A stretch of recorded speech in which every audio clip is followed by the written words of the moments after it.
And I'm also wearing a new pair of shorts, which I just ripped the tag out of. So, I mean, you usually do that beforehand, but it's fine. Are you recording now, are you?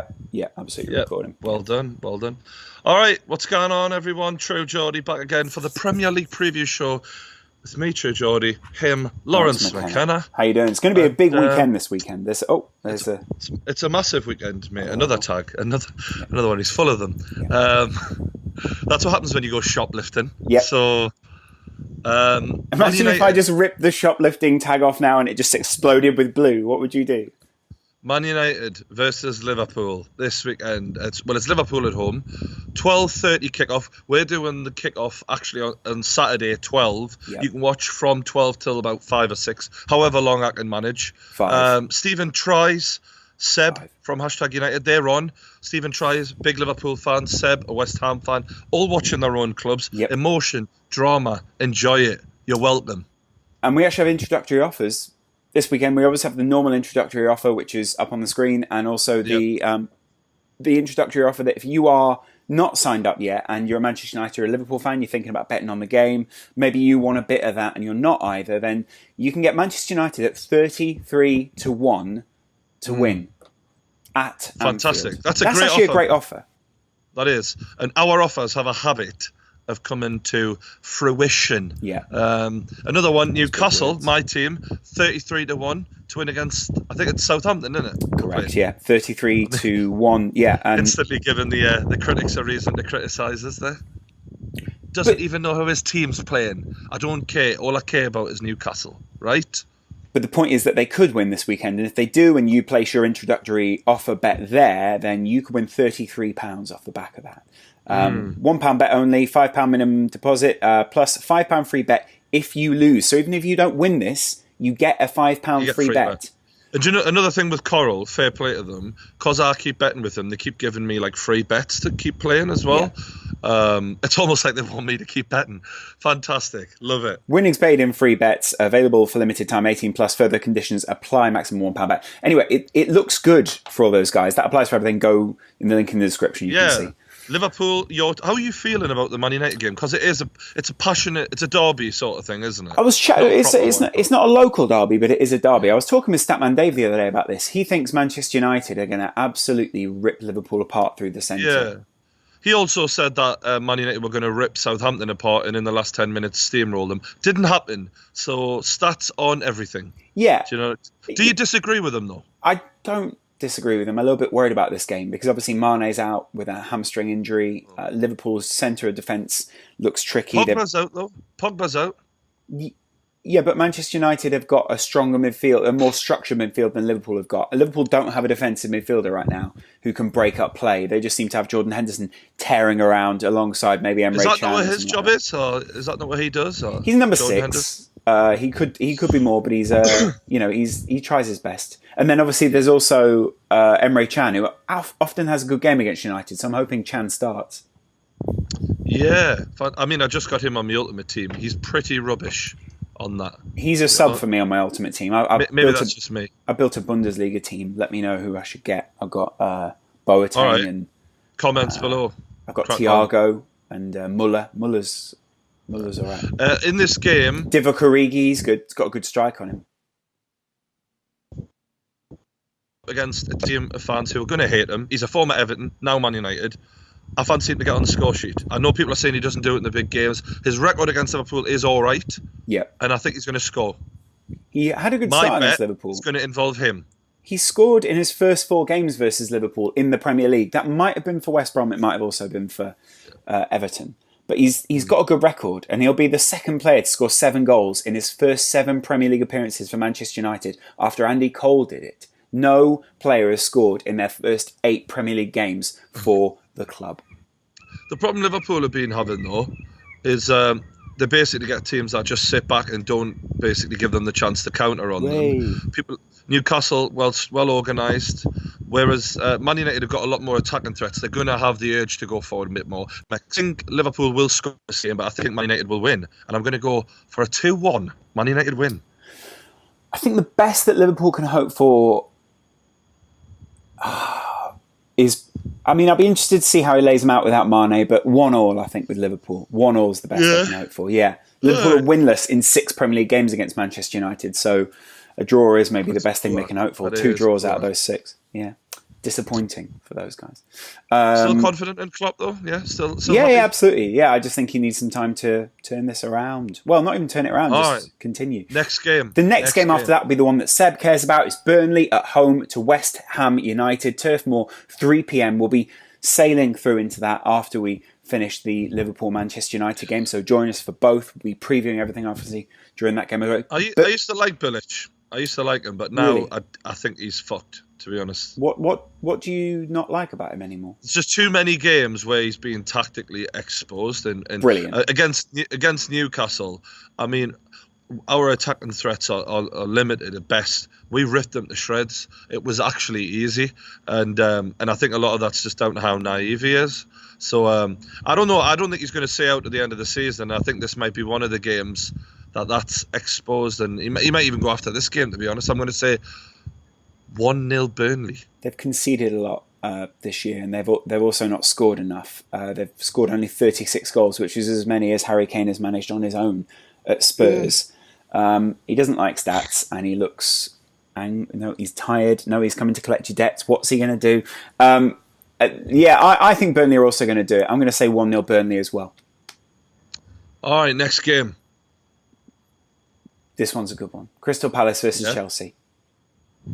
That is a good one, actually. It's the final chance for Crystal Palace to not score any goals. Well, it's the final one of Crystal Palace's tricky run before they might face Newcastle soon.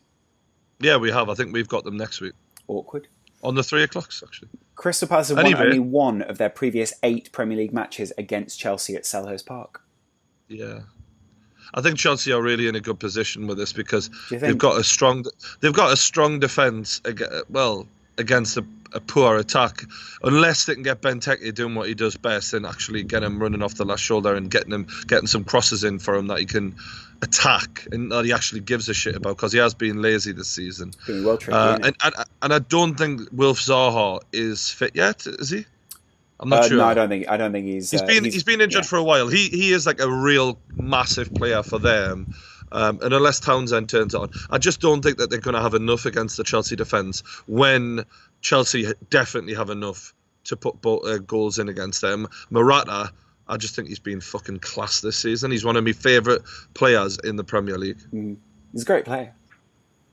And I just like the fact that he's like a proper old striker, like a Ruud van Nistelrooy type, you know what I mean? Do you know also Cesc Fabregas is on the edge of scoring 50 goals, which I mean he's just the 3rd Spanish player to score 50 goals in the Premier League. Diego Costa got 52, Fernando Torres got 85, Cesc is on 49. So statistically, he must be one of the greatest players in Premier League history, Cesc Fabregas, and it's funny because we don't really look at him that way. Because he went to Barcelona.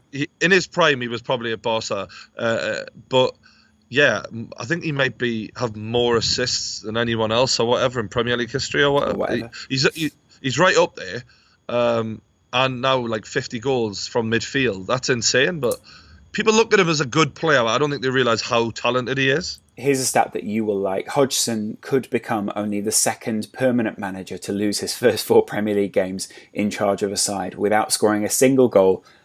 And that's after his previous manager, Frank de Boer. Oh, well done, mate. Well done. You know, previous to this season, no permanent manager had lost their first 4 without scoring a club goal. Ironically, so much of this is Pardew's fault because he's the one who sort of started the rot. And I said to them, you're going to realise, because the thing about Pods is he leaves teams in disarray and he leaves them with so much shit that needs sorted out. It takes you a good 18 months after a Pardew to actually get back on track. And it happened with Newcastle. We were laughed at, ironically, by Palace fans who were going through the honeymoon period with him. And now they're suffering the same thing. And it's really hard not to laugh. So, what's your prediction? Chelsea 4, Palace 4. Okay. 1. I think they're going to get their first goal of the season. Be happy with that, Palace fans. Poor guy. Obviously, Man City. This is a tale of 2 cities. And any prediction from you? Yeah, sure. 4-0 Chelsea. 0 goals. Yep. 0. Man City face Stoke. You're looking through the keyhole. You're not seeing the whole pie. The whole thing. That's the problem, Roy, is you've got a pie. Who are Man City playing? Stoke City. It's the tale of two cities at the Etihad. Man City have kept it a shutout in 8 of their 9 Premier League home matches. They've had a hard run as well lately. Stoke have had a hard run lately as well, to be fair. So do you think it's time that ended? Where is it? Is it at Stoke? No, it's at the Etihad. No, definitely not. They're getting... Great. Unless Hesse has like a really good game or something freak happens. Which he won't. Yeah, Man City 3-0.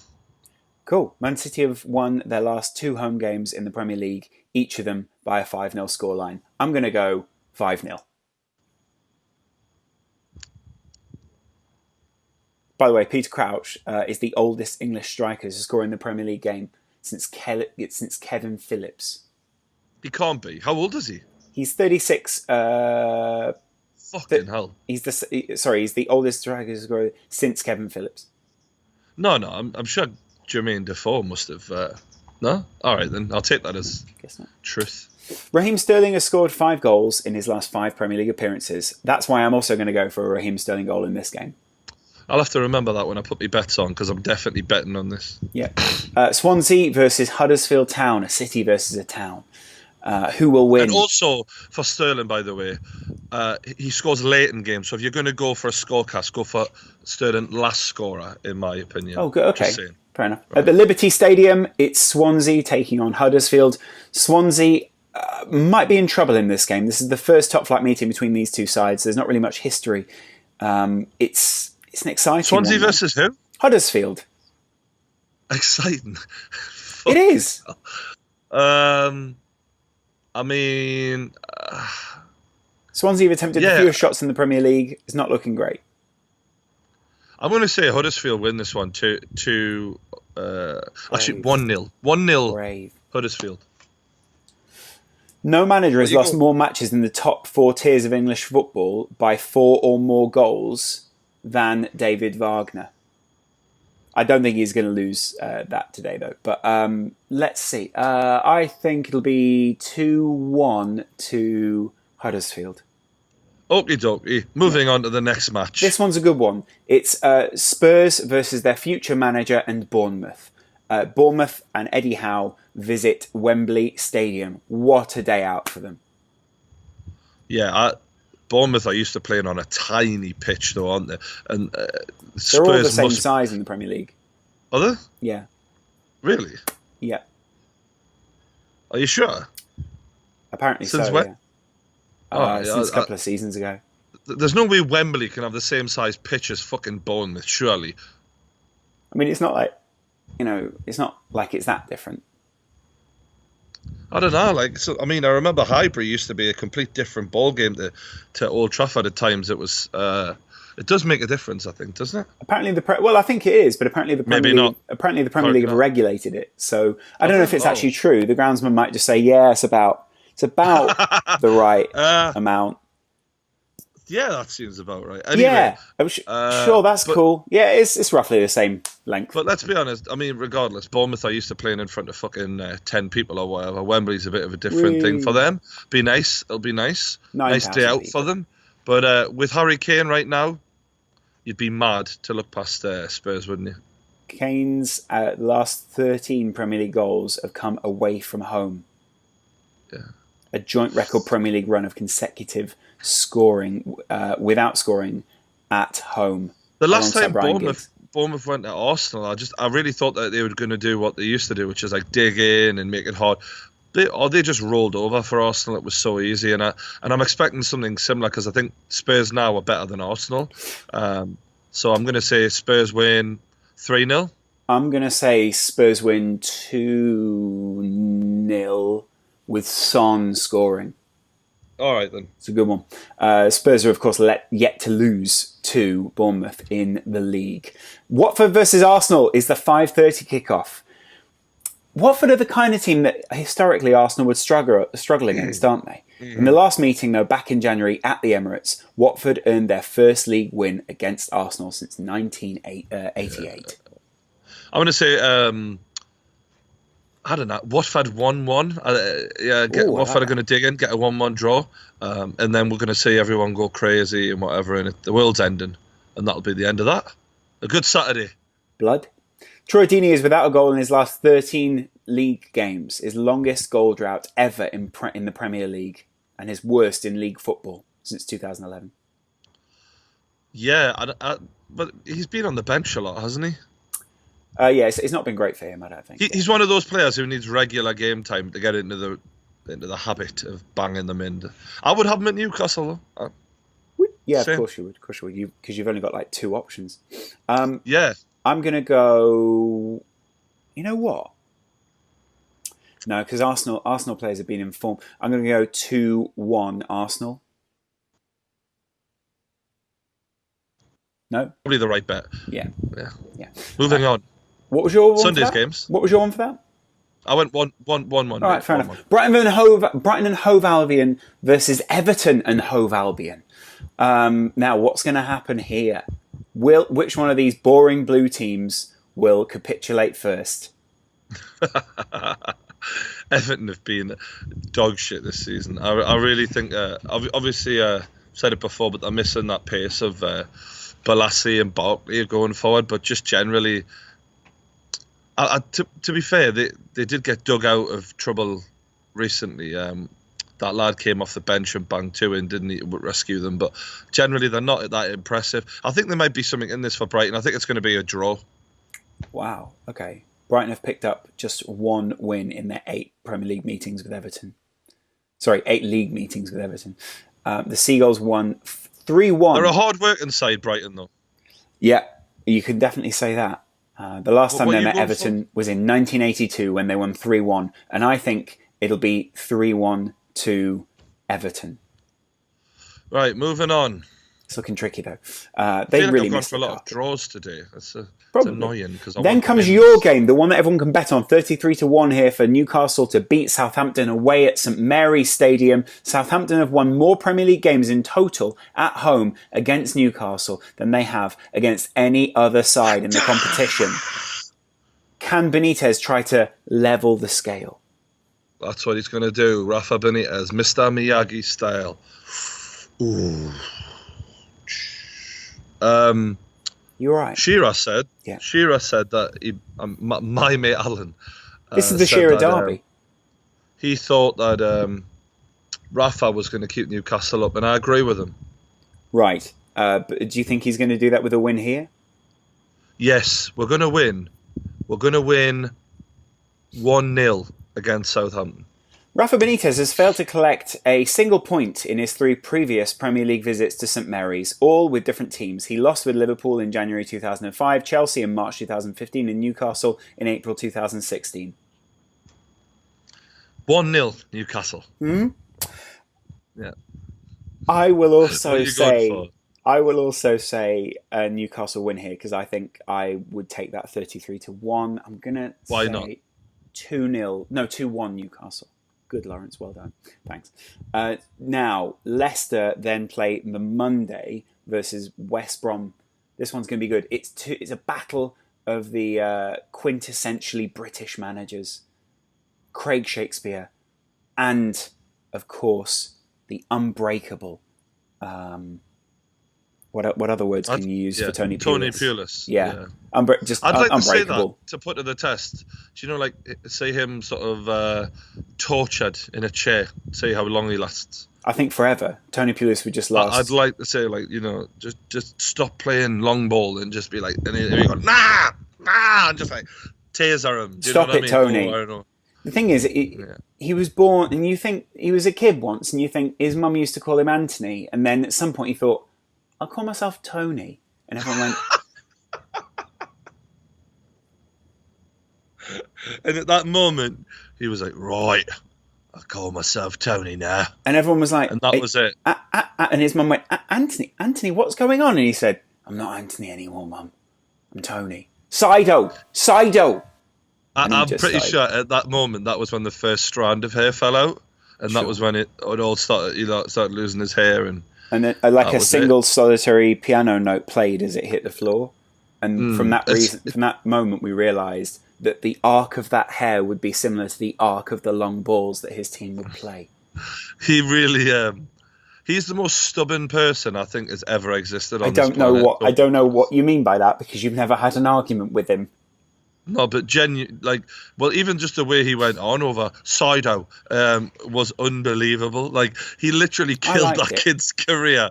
He was like, rather than seeing him go on to bigger and better things, I'd rather his career die a death. Didn't he? He sort of helped him revive it a little bit, though. I feel like he kind of helped him as well. No, not at all.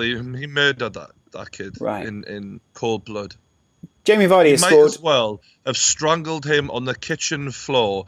Tony Soprano, another Tony Soprano versus Ralphie Cifaretto style, and just clattered his head off the kitchen floor over and over again until he stopped fucking moving. To be fair, you look like you were just jacking off two ghosts then. And then obviously it's against Craig Shakespeare. He's the dad who's coming to pick you up at a party, isn't he? Hey, good. Hey, good to see you. Yeah, you're right.